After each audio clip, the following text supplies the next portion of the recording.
आता जी चर्चा ती म्हणजे शशिकांत शिंदेच्याकडे जबाबदारी पश्चिम महाराष्ट्राची, तिथं राष्ट्रवादीचा गड होता जो ढासळला, पुन्हा बांधण्याची जबाबदारी, येणाऱ्या स्थानिक स्वराज्य संस्थांच्या निवडणुकांमध्ये त्यांचा प्रभाव दिसेल असं बोललं जातंय.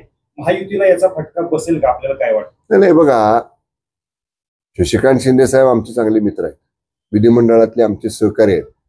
ते मला वाटतं 3 टर्म आमदार राहिलेले आहेत, ही 4थी टर्म त्यांची विधान परिषदेची आहे. ते मंत्री राहिलेले आहेत. त्यामुळे एक प्रभावशील नेता आहे राष्ट्रवादी काँग्रेस शरदचंद्र पवार साहेबांच्या गटाचा.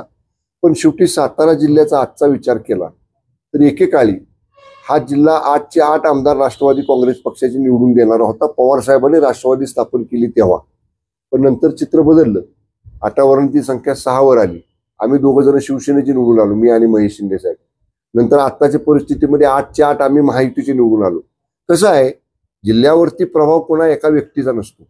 जिल्ह्यावरती प्रभाव जी नेते मंडळी आपापल्या क्षेत्रामध्ये, आपापल्या विधानसभा क्षेत्रामध्ये कामं करतात, विकासाची कामं करतात आणि जनता त्यांच्या पाठीशी असते. आज सुदैवानं, योगायोगानं आम्ही 8चे 8 आमदार महायुतीचे आहोत आणि आम्ही 3-4 जण मंत्री आहोत. माझ्यासह आम्ही 4 मंत्री आहोत आणि आमचा एकोप्यानं काम चालू आहे.